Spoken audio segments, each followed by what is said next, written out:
The mansion had always echoed with chaos, but ever since the passing of Mrs. Hamilton, the mother of the Millionaire's notorious twin boys, the noise had become unbearable. Shouts, screams, things breaking, nannies crying, doors slamming, and Mr. Jonathan Hamilton pacing through the halls wondering how two 6-year-olds could defeat more than 18 professional caretakers in less than a year. Oliver and Owen weren't bad children. They were hurting, grieving, and drowning in confusion, but no one could handle the storms inside them. Tutors quit after one day, therapists refused to return, and nannies practically ran away with tears in their eyes, swearing they would never come back. The boys threw food, locked people in closets, flooded bathrooms, broke expensive vases, and once even set fire to a curtain just to see what happens. Jonathan, buried in business meetings and endless responsibilities, watched helplessly as his home became a battlefield. One morning, as he reviewed yet another resignation letter from the last nanny, his assistant timidly mentioned a young woman who had applied, someone without a long CV, without recommendations, without fancy certificates. "Her name is Aria," the assistant said. "She doesn't have the typical experience, but she insists she can help." Jonathan almost laughed. Experience hadn't helped anyone, so what could a girl in her early 20s do? But he was desperate, and desperation invites miracles. When Aria walked into the mansion that afternoon, she looked nothing like the rigid, fearful nannies before her. She had soft eyes, a calm smile, and an apron neatly folded in her hands. "I know they're not easy," she said calmly, "but children behave that way for a reason. If you allow me, I'd like to understand them." Jonathan sighed, warned her not to be offended if she lasted less than an hour, and led her upstairs. The twins were already plotting their next attack, whispering, giggling, preparing water balloons behind the door. As soon as the door opened, they launched the first one straight toward Aria's face. But instead of screaming or freezing like the others, Aria closed her eyes, let the water drip, and then, she laughed. A genuine, warm, musical laugh that filled the entire hallway. The twins froze.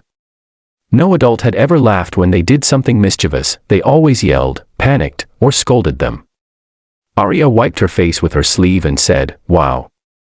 Perfect aim. But if you're going to ambush me, at least let me build my defenses." She picked up the broken balloon, inspected it, and said, "You two must be Oliver and Owen." They exchanged confused looks. She wasn't angry. She wasn't scared. She wasn't even annoyed. And for the first time in months, the boys felt something new, curiosity. Aria stepped inside their room and began looking around, touching their toys, pointing at a drawing on the wall. "Who made this?" she asked. "Mommy helped us draw that," Owen whispered, staring at the floor. Aria knelt down gently. "She must have been wonderful," she said softly. The twins' eyes softened. Something in her voice, gentle, understanding, felt familiar. And from that moment, the war began to lose its fire. Over the next few days, Aria didn't try to control them, she tried to connect with them. When they yelled, she spoke softly. When they refused to eat, she cooked with them. When they threw toys, she sat beside them and asked why they felt upset. And slowly, the mansion started hearing new sounds, tiny giggles, footsteps running happily, the clinking of baking bowls, the quiet hum of hope returning. One afternoon, Jonathan returned early from work, exhausted but curious. He walked toward the kitchen, expecting chaos, and instead stopped dead at the doorway. Flour covered the entire counter, the floor, even the ceiling fan somehow. Both boys wore aprons 3 sizes too big, their cheeks smudged white, their hair sprinkled with dough. Aria was helping them press cookie shapes, her hands guided gently over theirs, smiling with the kind of warmth the mansion had not seen in years. The twins laughed loudly when Aria flicked a little flour onto their noses. Jonathan stood there frozen, stunned, because the last time he saw his children look this happy, his wife had been alive. And then he heard Owen say something that made his breath catch. "Aria, Mommy used to do that too," he whispered as she helped him roll dough. Aria paused, her eyes softening. "Then she must have been an amazing mom," she said. "You have her smile, you know." The boys looked down shyly. Jonathan's throat tightened as he stepped inside, but before he could speak, Oliver ran toward him screaming, "Daddy! We made cookies. And Aria says we're the best helpers." Jonathan knelt, hugging both boys tightly, overwhelmed by the change, a change no one believed was possible. Later that evening, after the boys fell asleep peacefully, something that hadn't happened in months, Jonathan sat across from Arya at the dining table. "How did you do it?" he asked quietly. She smiled softly. "Children don't misbehave because they're bad," she said. "They misbehave because they're hurting. And they only calm down when someone listens to what they're not able to say out loud." Jonathan felt a sting in his chest.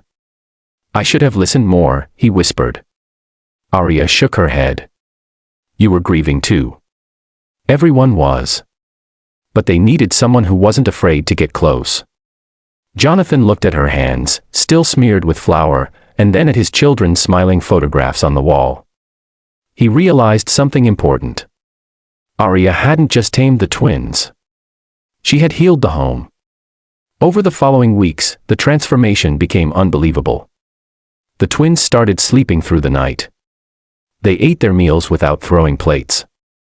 They played, created, painted, even planted flowers in the garden with Arya teaching them how to care for something delicate.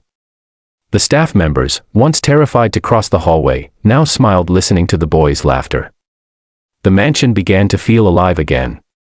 One morning, Jonathan found Owen cuddled beside Arya on the sofa, fast asleep with his head on her lap, a book open beside them. Oliver was drawing a picture of all three of them holding hands. Arya looked up, embarrassed, but Jonathan shook his head. "Thank you," he whispered, "for giving me back my sons."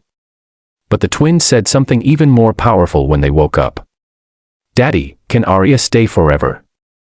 Jonathan blinked, speechless. Arya blushed, unsure of how to respond. Owen hugged her tightly and whispered, "You make the house feel like mommy again."